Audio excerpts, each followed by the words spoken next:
sa pag-aproba niya sa trabaho at operasyon ni Sergeant at Arms Aplaska. Ginawi niya doon sa mga minority, hindi naman kayo nangamusta. Takot ako. And one more thing, wala ho ako sinisisi. Pero nung pagkatapos ng lahat, pagtingin ko ng group natin, yung dating majority group, walang di isa sa inyong nangamusta sa amin. Oh, di ba? Mga clear. May gaslighting. Si Senator Alan ang nag-approve ng operasyon ni Aplaska na merong aarestuhin, mag-lock and load, lumabas sa Senado, buksan ang pinto, at mag-warning shot. Tapos ngayon, yung mga dating miyembro ng majority, definitely referring to the minority,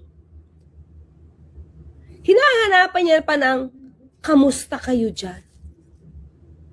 Diba? Kita niyo kung paano, ito yung basa ko Siyempre, magtatampo kayo sa akin kung bakit ganito yung basa ko. Ito yung basa ko Ang basa ko, pahid na naman sa iba ang kasalanan. Kasi si Senator Risa, sinabi niya na parang wala nangyayari. Kasi siyempre gusto nila yung mabilisang investigasyon dito. May kasalanan ba si Aplaska? Tinolerate nyo ba si Aplaska? Bakit may lock and load? Bakit tinayagan nyo? Wala Bakit tinayagan nyo makalabas si Senator Robin Padilla? Bakit kinakailangan nyo na itanggi pa? Muna, ni Senator Padilla, yung pagkakaalam niya sa pagtakas niya o pagbitbit niya kay Senator Bato. Lahat yan, mga ka-clear. Mukhang tolerated lahat yan. So yun yung gusto mangyari kasi lumalabas kay Senator Risa Hontiveros, walang nangyayari. Nandiyan si Senator Robin Padilla, di man lang napapagalitan na pagsasabihan bakit mo nilabas. Pero instead, tinolerate, wala na sa protective custody namin Si Senator Bato, pwede siya, come and go. Diba? Nakita niyo yung point? Pero because of that, na parang walang nako-call out. Sa mga ganitong pangyayari, instead na i-call out yung nakikita ng tao ngayon na merong mga pagkakamali o lumabag sa batas, lumabag sa proseso. Ang ituturo ngayon nila, ang sisi nila, yung minority ngayon, na hindi man lang kayo nangamusta. See? So ngayon, itong style na to mga ka-clear, pag nadinig ng taong bayan na hindi magiging mapanuri, ay, oo nga, kawawa naman sila. Kasi hindi sila kinamusta ng minority. Siguro alam ng minority may mangyayari. When in fact, kung sisimulan mo mga ka-clear, lahat ng ginawa ni Aplaska, approve ni Senator Alan Cayetano. Hindi naman kayo nangamusta. Takot ako. Sa pag-aproba niya sa trabaho at operasyon ni Sergeant at Arms Aplaska, ginawi niya doon sa mga minority, hindi naman kayo nangamusta. Takot ako. And one more thing, wala ho ako sinisisi. Pero nung pagkatapos ng lahat, pagtingin ko ng group natin, yung dating majority group, walang di isa sa inyong nangamusta sa amin. Oh, di ba? Mga clear. May gaslighting. Si Senator Alan ang nag-approve ng operasyon ni Aplaska na merong aarestuhin, mag-lock and load, lumabas sa Senado, buksan ang pinto, at mag-warning shot. Tapos ngayon, yung mga dating miyembro ng majority, definitely referring to the minority, hinahanapan niya pa ng, kamusta kayo dyan? Diba? Kita niyo kung paano, ito yung basa ko Siyempre, magtatampo kayo sa akin kung bakit ganito yung basa ko. Ito yung basa ko Ang basa ko, pahid na naman sa iba ang kasalanan. Kasi si Senator Risa, sinabi niya na parang wala nangyayari. Kasi siyempre gusto nila yung mabilisang investigasyon dito. May kasalanan ba si Aplaska? Tinolerate nyo ba si Aplaska? Bakit may lock and load? Bakit tinayagan nyo? Wala Bakit tinayagan nyo makalabas si Senator Robin Padilla? Bakit kinakailangan nyo na itanggi pa? Muna, ni Senator Padilla, yung pagkakaalam niya sa pagtakas niya o pagbitbit niya kay Senator Bato. Lahat yan, mga ka-clear, mukhang tolerated lahat yan. So yun yung gusto mangyari kasi lumalabas kay Senator Risa Hontiveros, walang nangyayari. Nandiyan si Senator Robin Padilla, di man lang napapagalitan na pagsasabihan bakit mo nilabas. Pero instead, tinolerate, wala na sa protective custody namin eh. Si Senator Bato, pwede siya, come and go. Diba, nakita niyo yung point? Pero because of that, na parang walang nako-call out.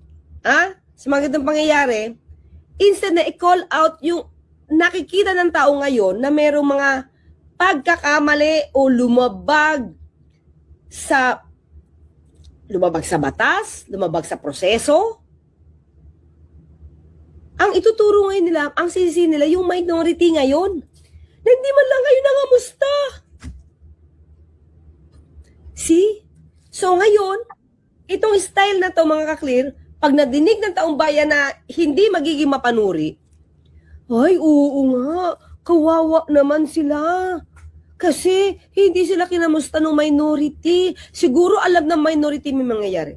When in fact, kung sisimulan mo, mga ka-clear, lahat ng ginawa ni Aplaska, approve ni Senator Alan Cayetano. Hindi naman kayo nangamusta. Takot ako. Sa pag-approve niya sa trabaho at operasyon ni Sergeant at Arms Aplaska, ginawi niya doon sa mga minority, hindi naman kayo nangamusta. Takot ako. And one more thing, wala ako sinisisi. Pero nung pagkatapos ng lahat, pagtingin ko ng group natin, yung dating majority group, walang ni isa sa inyong nangamusta sa amin. Di ba? Mga clear. May gaslighting. Si Senator Alan ang nag-approve ng operasyon ni Aplaska na merong aarestuhin, mag-lock and load, lumabas sa Senado, buksan ang pinto, at mag-warning shot. Tapos ngayon, yung mga dating miyembro ng majority, definitely referring to the minority, hinahanapan niya pa ng, kamusta kayo dyan? Diba? Kita nyo kung paano, ito yung basa ko Siyempre, magtatampo kayo sa akin kung bakit ganito yung basa ko. Ito yung basa ko Ang basa ko, pahid na naman sa iba ang kasalanan. Kasi si Senator Risa, sinabi niya na parang wala nangyayari. Kasi siyempre gusto nila yung mabilisang investigasyon dito. May kasalanan ba si Aplaska? Tinolerate nyo ba si Aplaska? Bakit may lock and load? Bakit tinayagan nyo? Wala Bakit tinayagan nyo makalabas si Senator Robin Padilla? Bakit kinakailangan nyo na itanggi pa? Muna, ni Senator Padilla, yung pagkakaalam niya sa pagtakas niya o pagbitbit niya kay Senator Bato. Lahat yan, mga ka-clear, mukhang tolerated lahat yan. So yun yung gusto mangyari kasi lumalabas kay Senator Risa Hontiveros, walang nangyayari. Nandiyan si Senator Robin Padilla, di man lang napapagalitan na pagsasabihan bakit mo nilabas. Pero instead, tinolerate, wala na sa protective custody namin Si Senator Bato, pwede siya, come and go. Diba, nakita niyo yung point? Pero because of that, na parang walang nako-call out. Sa mga ganitong pangyayari, instead na i-call out yung nakikita ng tao ngayon na merong mga pagkakamali o lumabag sa batas, lumabag sa proseso. Ang ituturo ngayon nila, ang sisi nila, yung minority ngayon, na hindi man lang kayo nangamusta. See? So ngayon, itong style na to, mga ka-clear, pag nadinig ng taong bayan na hindi magiging mapanuri, ay, oo nga, kawawa naman sila. Kasi hindi sila kinamusta ng minority. Siguro alam ng minority may mangyayari. When in fact, kung sisimulan mo, mga ka-clear, lahat ng ginawa ni Aplaska, approve ni Senator Alan Cayetano.